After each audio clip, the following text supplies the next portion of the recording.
Nagtadi. For today's video mga idol, luto naman tayo ng fried chicken. Tingnan nyo dyan kung paano ko yan timplahin. Ganyan lang po ako magtimpla ng fried chicken. Naglagay lang po ako ng asid dyan, at saka paminta, at saka kunting kalamansi. At halu-haluin ko lang yan mga idol. Madalinis po yung kamay ko. Baka magsasabi na naman kayo yan mamaya na hindi naman ako nag-gloves. Mas mabuti nga kumain pag marumi. Bahala ka mo dyan. Naglagay lang ko ng all-purpose flour yan at saka harina. Simpleng luto lang naman to mga idol. Marami kasi akong lutuin ngayon kasi birthday ng itay ko. At naglagay lang po pala ako ng 4 na piraso na itlog dyan. Kampiyon na naman ang ating ulam mamaya mga idol. Bahala kayo kung anong masasabi nyo. Basta ako, lamas-lamasin ko. Pang kumot-kumot. At isa na po mga idol, naglagay lang po ako ng breadcrumbs yan. Kasi yan po ang nagpapasarap sa ating fried chicken. Nagpapasarap, anong tawag dyan? Hindi ko na, nakalimutan ko na. Bahala ka mo dyan. Dito na po tayo sa ating itik. Magata naman tayo ng itik kasi marami tayong putahe na lulutuin ngayon. At ito na nga mga idol, nag-isa na ako ng ahos at saka sibuyas kasi magluluto tayo ng native na iminudo natin. At ayan na po mga idol, ilagay ko na po yung manok na native. Mga pulong piraso yung kinatay namin kanina. Hindi nga pala ako nagkatay, yung kapatid ko. At ayan nga po mga idol, nagisa-gisa na tayo. Kunting mikos-mikos lang. At pagkatapos natin ng gisa, lagay tayo ng kunting tubig. Comment nyo yan mga idol kung paano kayo magluto ng minudo na native na chicken. Mga inayupak mo, bahala ka ba yun kung hindi kayo marunong magluto.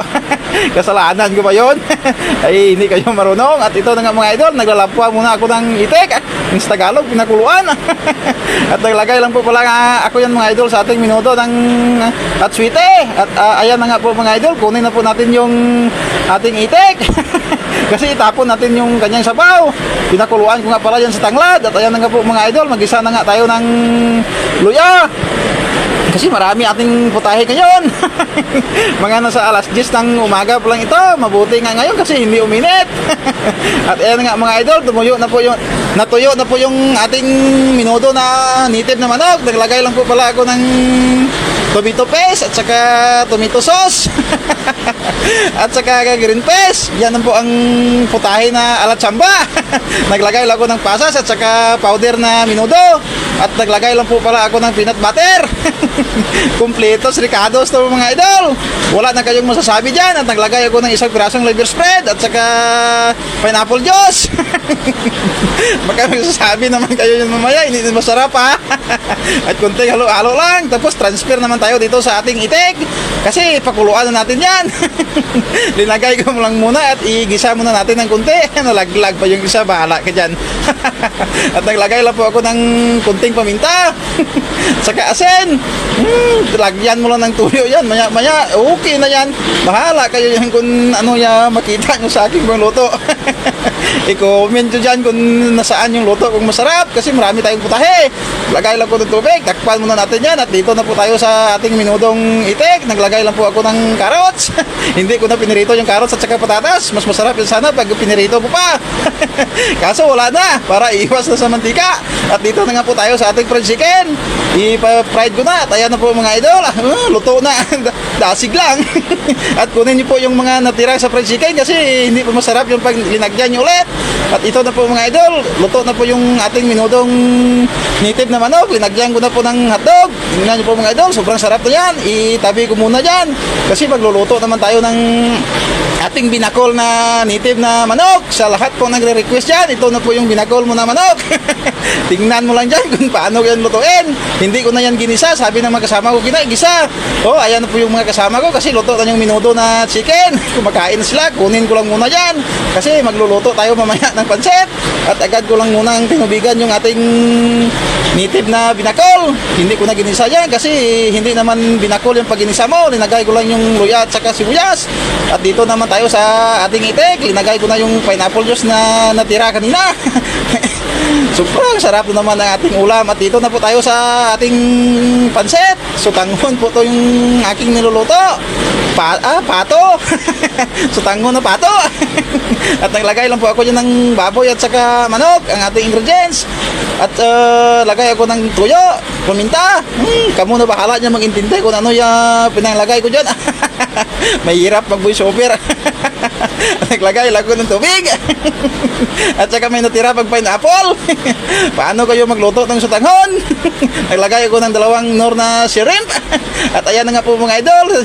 Binabad ko na muna sa tubig kanina yung ating sutanghon para hindi po mabaskog. At naglagay lang ko ng carrots at saka sayote dyan. At imikos-mikos mo lang ng ganyan. Maya-maya luto na yan. Masarap na naman yan mga idol. Laway-laway na naman kayo dyan. Comment nyo lang dyan sa 5 putahe kung nasaan yung nagustuhan nyo. At dito na nga tayo sa ating itik na ginataan na naman. Ayan na po mga idol. Ilagay ko na yung repolyo. At hintayin lang po natin maluto dyan. At nandito naman tayo sa ating itik. Naglagay lang po ako ng siling haba. At ayan na po mga idol. Habang naghihintay tayo, pragaakla! Luto na po yung ulam natin mga idol.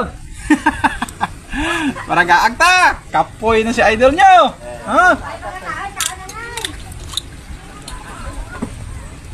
Pragaak naman body to.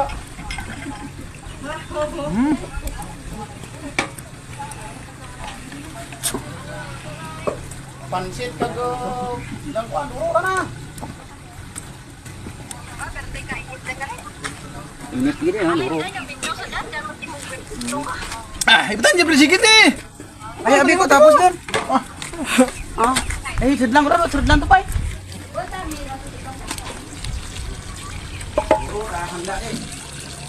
Luto niya adobo tanga pa itik sa gata. Kampiyon mga ulam natin. Yan. Tag binakol na manok. Tara ako. Tadi oh. Binakol na manok mga idol.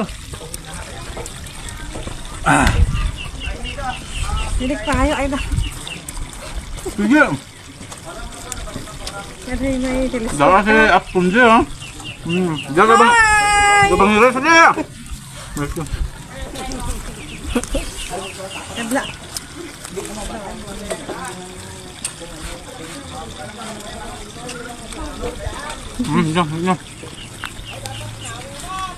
Minudo na manok. Ngitib rin. Lagi na laway-laway ito sa pagkaan mo. Diyan ka bingan.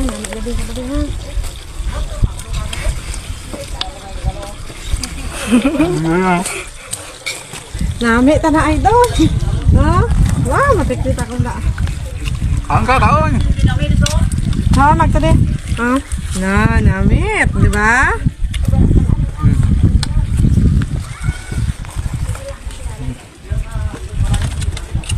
Fried chicken.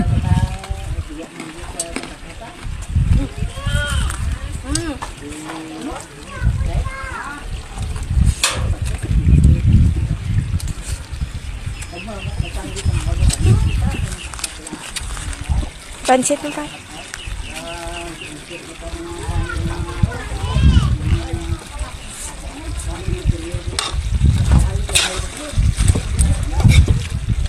Yan pa ang pato. Itik.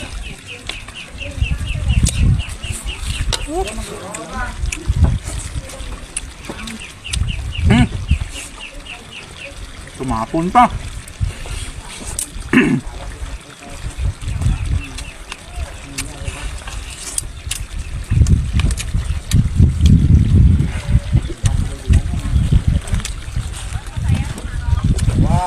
Kaan idol oh.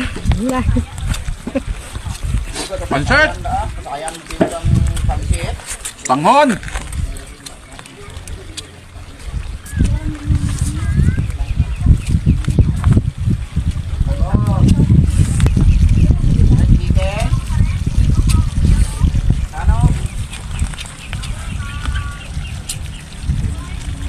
Uy.